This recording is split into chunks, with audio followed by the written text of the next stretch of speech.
CBS Update Young and the Restless spoilers Thurdays 8 at 27 2026. Oh my god besties, welcome back to the channel. Today is a beautiful, sunny day, but honestly, I am physically vibrating right now, and I just had to jump on here and vent.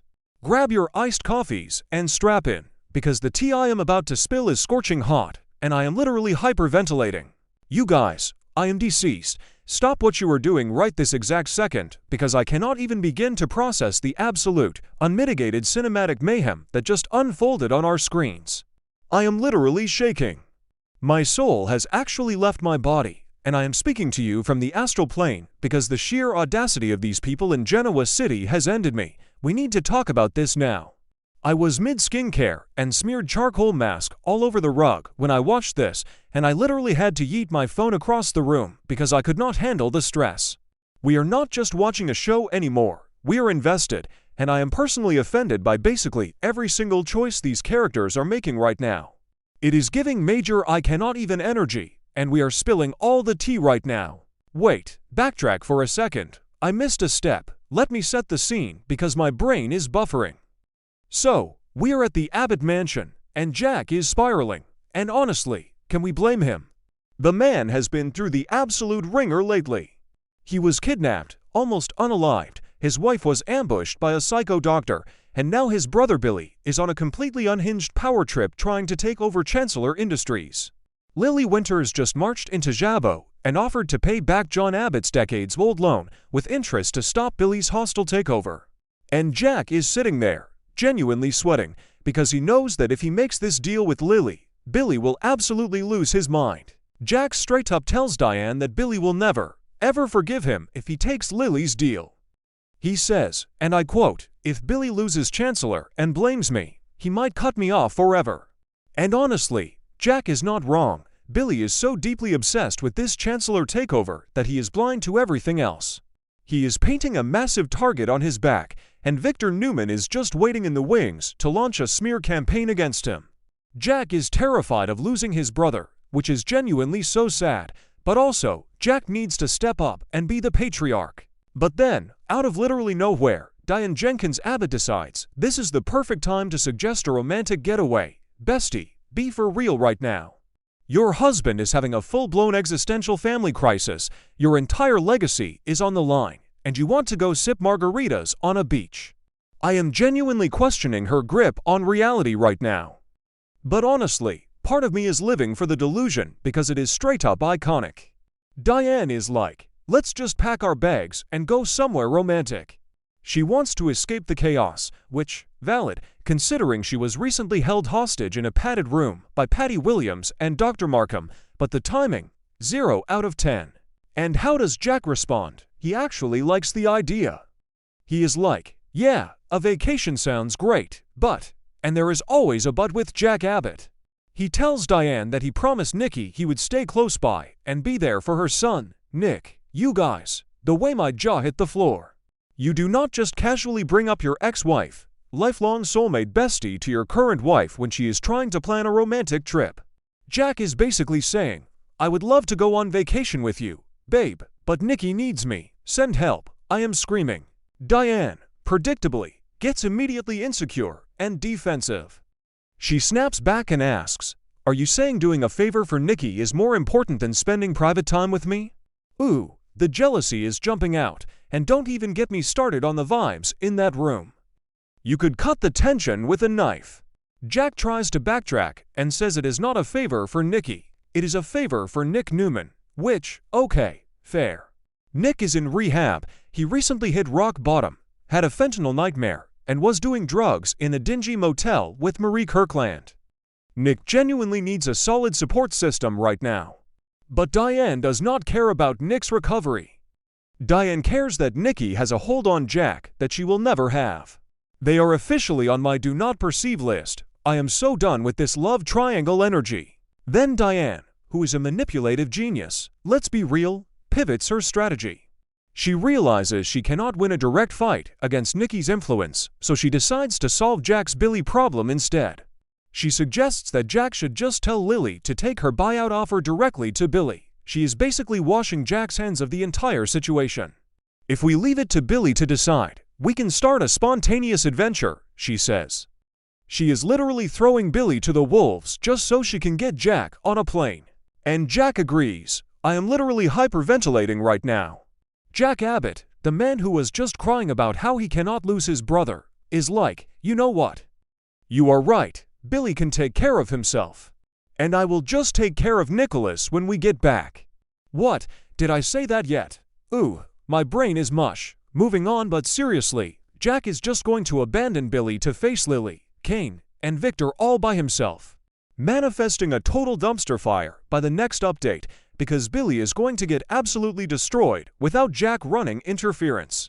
Wait, I'm glitching. Okay, back to the main event. Because if you thought the Abbott mansion was a mess, we need to immediately teleport to the Park Cafe where Victoria Newman and Kyle Abbott just ran into each other.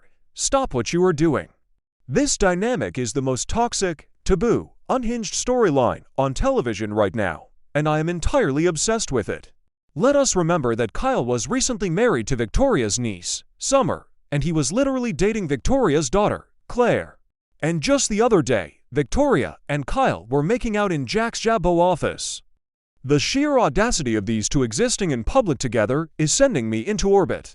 Victoria is wearing this incredibly chic, Power CEO blazer which, side note, I need to find a dupe for immediately because the tailoring was impeccable and she tells Kyle that she has been thinking about him.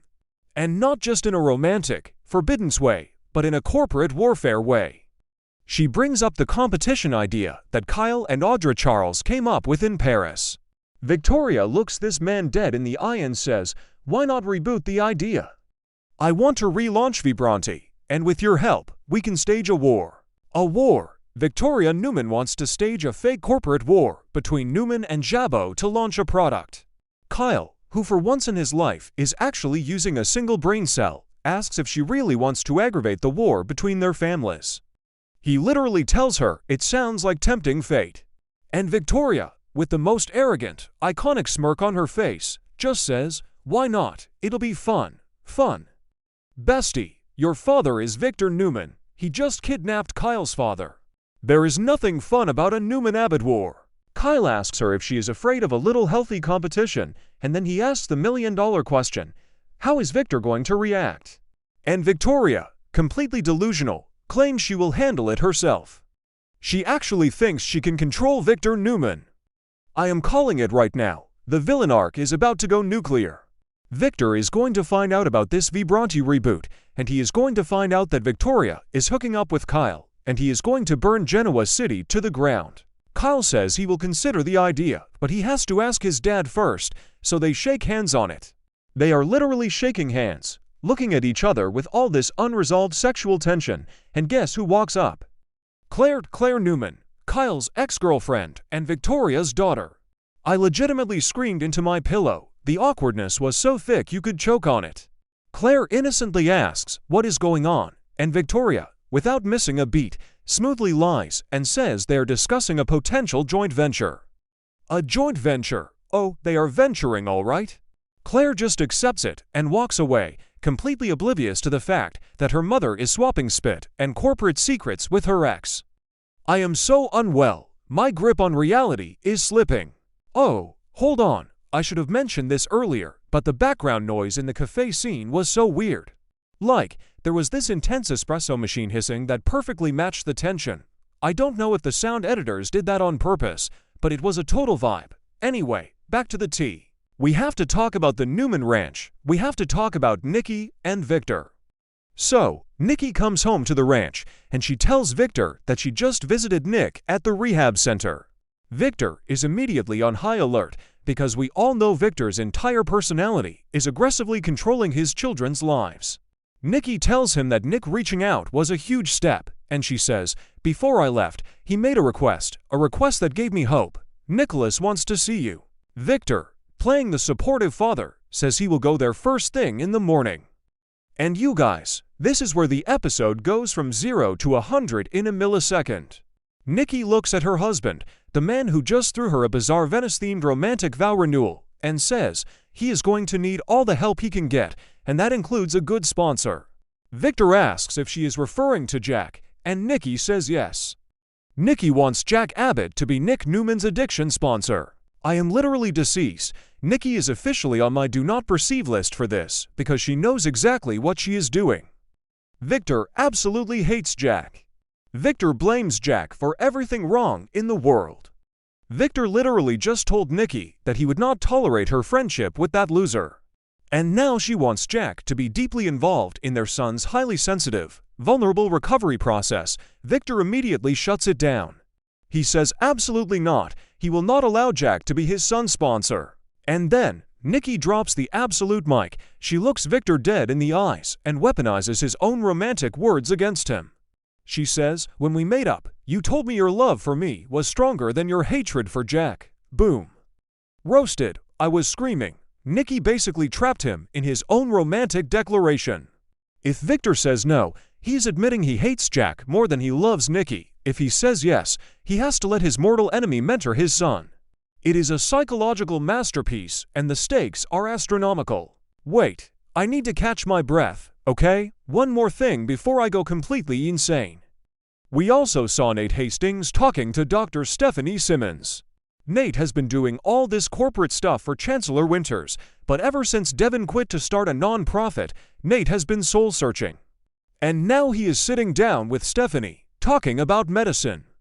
He is genuinely discussing going back to being a surgeon, which is honestly so unhinged considering his hand was shattered, but apparently there are new procedures now. And Stephanie is just sitting there, probably sweating because she is still hiding the massive secret about Holden being Malcolm's son, but she is encouraging Nate. I am totally living for Dr. Nate making a comeback, but I know it is going to cause so much drama at the hospital. Basically, every single person in this town is making the most chaotic, life-ruining decisions possible, and I am here for every single second of it. Jack abandoning Billy, Victoria, and Kyle starting a fake war while secretly hooking up, Nikki using Victor's love to force Jack into their lives. I am calling it. We are manifesting a total dumpster fire by the next update. I need to go lie down on the floor and stare at the ceiling because my brain is visibly buffering from the sheer audacity of this plot. Let me know in the comments if you are as emotionally damaged by this episode as I am, because I am not okay. Love you besties. Bye.